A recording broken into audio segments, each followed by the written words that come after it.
제가 모든 슈퍼맨 시리즈를 다 본 건 아니지만 제임스 건 감독의 요번 슈퍼맨은 가장 인간적인, 완벽과는 거리가 있는 불완전한 히어로의 모습을 만드는 것에 초점을 맞추지 않았나 생각됩니다.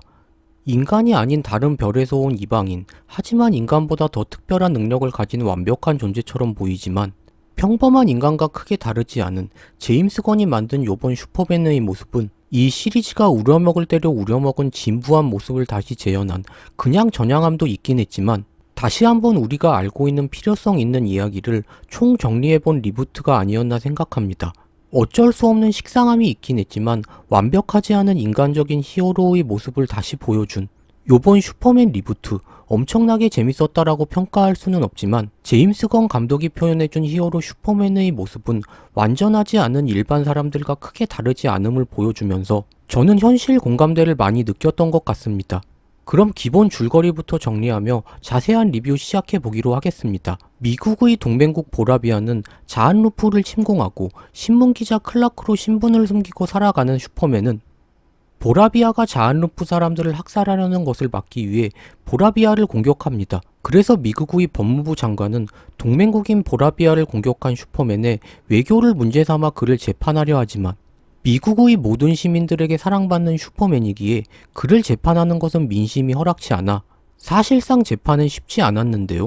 그런데 여기서 렉스 루터라는 인물이 슈퍼맨의 출생의 비밀을 파헤쳐 민심을 뒤집습니다.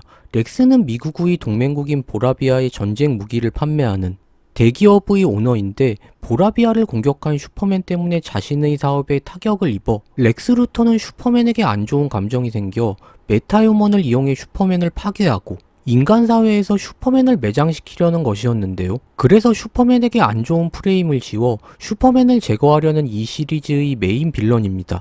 극은 슈퍼맨이 일련의 사건을 겪으며 완벽하게 보이는 히어로가 평범한 인간과 크게 다르지 않다는 공감대 있는 모습을 관객들에게 보여주기 위해 제임스 건 감독은 곳곳에 히어로의 뒷면의 모습을 관객 친화적으로 표현해주면서 플러스 요인을 만들어 주었습니다. 예시 장면들을 조금 이야기해보면 슈퍼맨은 여자친구인 로이스와 대화해서 로이스는 슈퍼맨이 보라비아를 공격한 것에 대해서 슈퍼맨이 올바른 일을 했지만 보라비아는 미국의 동맹국이기 때문에 미국의 허락을 받지 않고 보라비아를 공격한 것에 대해 정치적인 입장도 고려했어야 한다며 연인 슈퍼맨과 다른 생각을 가지고 있었고 슈퍼맨은 보라비아가 아무리 미국의 동맹국이지만 보라비아는 자신들의 이익을 위해 자한 루프를 공격했다.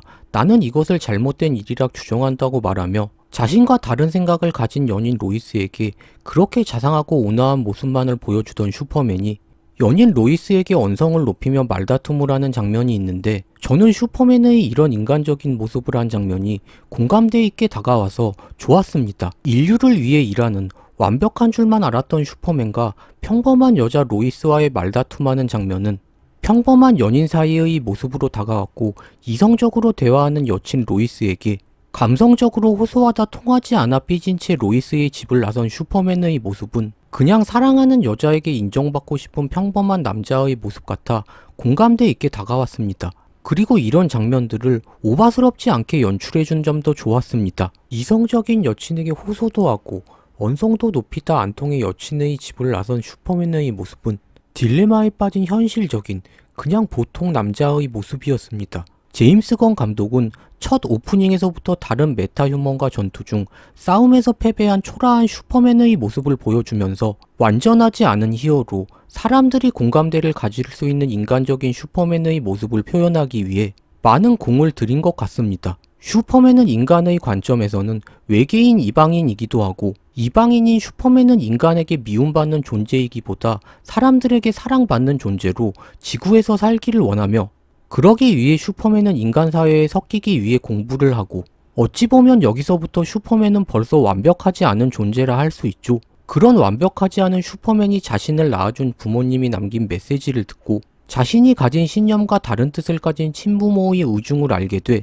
번아웃이 오고 번아웃에 빠진 슈퍼맨이 다시 연인 로이스와 자신을 길러준 지구인 양부모 켄트 부부에게 위로를 받고 성장해 나가는 모습을 진부하지만 감동과 함께 또 한 번 잘 리부트해 주었습니다. 그리고 앞서 제가 요번 슈퍼맨 오버스럽지 않아 좋았다고 말했는데요. 반대로 좋지 않았던 조금 오바스러운 히어로 영화도 예시를 들어 비교해 보겠습니다.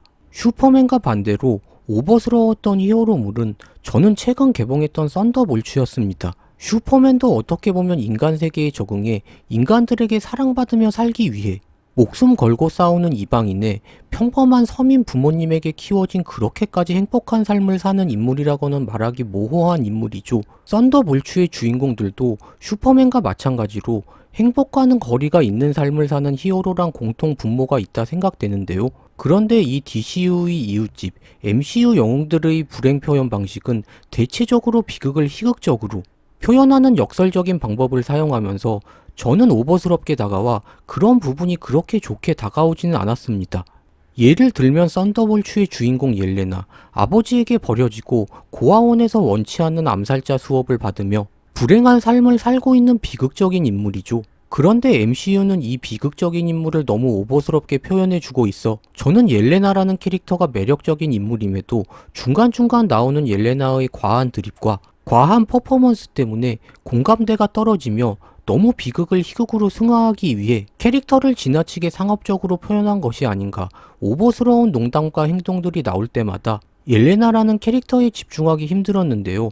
물론 데드풀처럼 대놓게 웃기게 오바스러우면 나쁘지 않지만 썬더볼츠의 오바스러움은 저는 조금 자기적이게 다가왔습니다. 하지만 썬더볼츠와는 다르게 DCU 슈퍼맨에서는 그런 오바스러운 표현 방식을 자제해 주어서 저는 온전히 클라크 켄트라는 캐릭터에 집중할 수 있어 좋았습니다.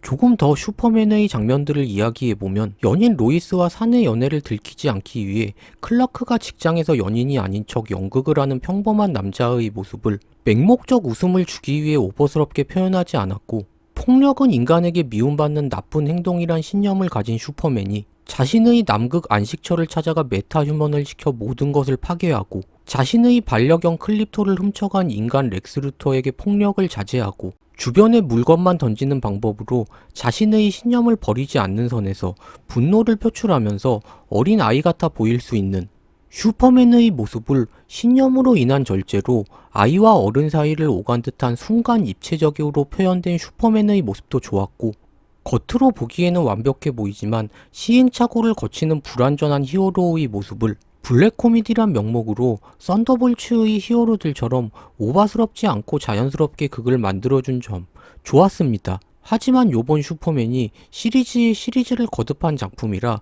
진부하다는 것은 어쩔 수 없는 부분이었는데요.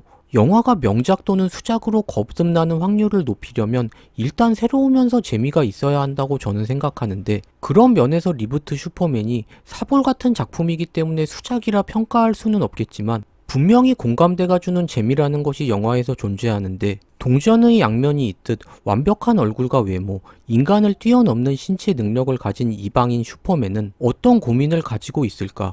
완벽해 보이기만 한 히어로의 다른 쪽 면을 제임스 건 감독은 공감대 있게 그려주었다는 점에서 저는 이번 리부트 슈퍼맨 진부한 볼거리와 스토리였지만 충분히 공감대가 주는 재미는 챙겨갈 수 있었던 시리즈였습니다. 시청해주셔서 감사드리고 구독, 좋아요 부탁드립니다.